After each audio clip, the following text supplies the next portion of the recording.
If we don't have free speech, then we just don't have a free country. It's as simple as that.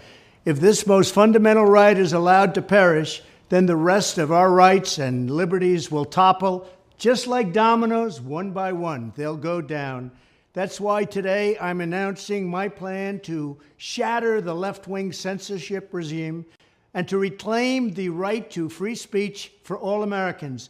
And reclaim is a very important word in this case because they've taken it away. In recent weeks, bombshell reports have confirmed that a sinister group of deep state bureaucrats, Silicon Valley tyrants, left-wing activists, and depraved corporate news media have been conspiring to manipulate and silence the American people.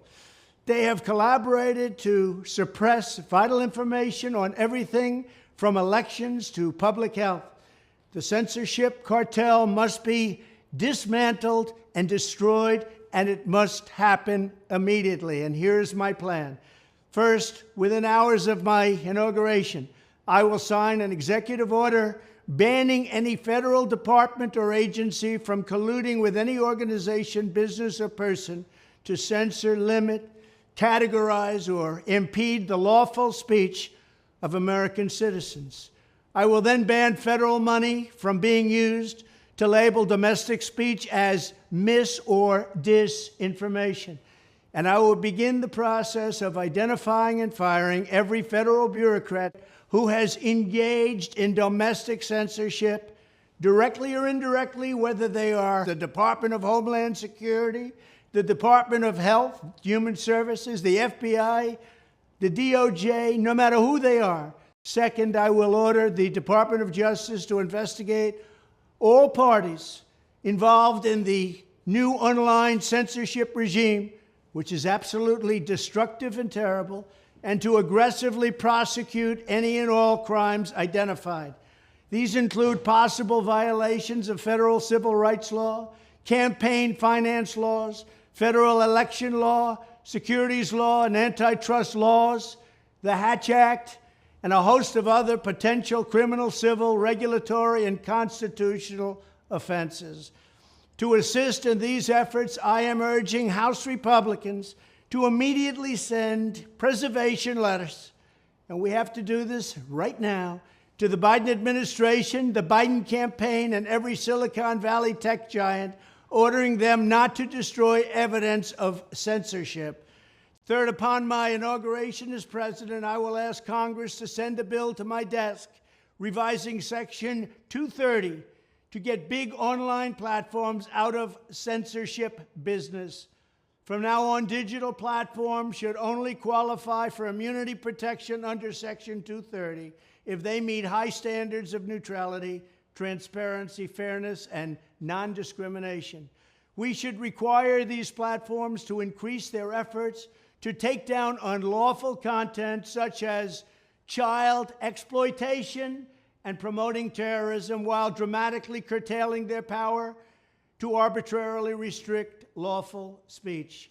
Fourth, we need to break up the entire toxic censorship industry that has arisen under the false guise of tackling so-called mis- and disinformation. The federal government should immediately stop funding all nonprofits and academic programs that support this authoritarian project. If any U.S. university is discovered to have engaged in censorship activities or election interferences in the past, such as flagging social media content for removal of blacklisting, those universities should lose federal research dollars and federal student loan support for a period of 5 years and maybe more.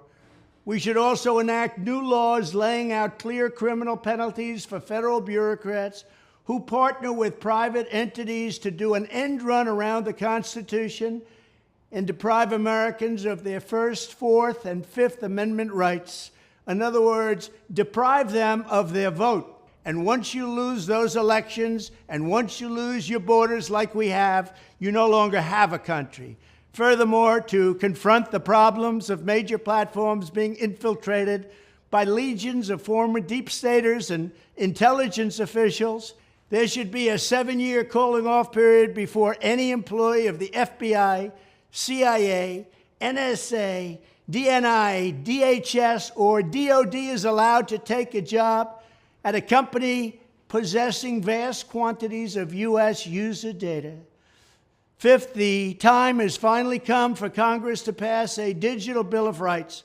This should include a right to digital due process. In other words, government officials should need a court order to take down online content, not send information requests such as the FBI was sending to Twitter.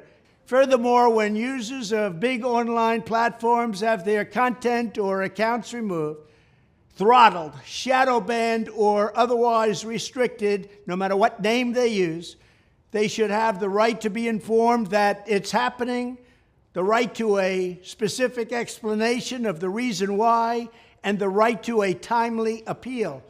In addition, all users over the age of 18 should have the right to opt out of content moderation and curation entirely and receive an unmanipulated stream of information if they so choose. The fight for free speech is a matter of victory or death for America and for the survival of Western civilization itself. When I am president, this whole rotten system of censorship and information control will be ripped out of the system at large. There won't be anything left. By restoring free speech, we'll begin to reclaim our democracy and save our nation. Thank you, and God bless America.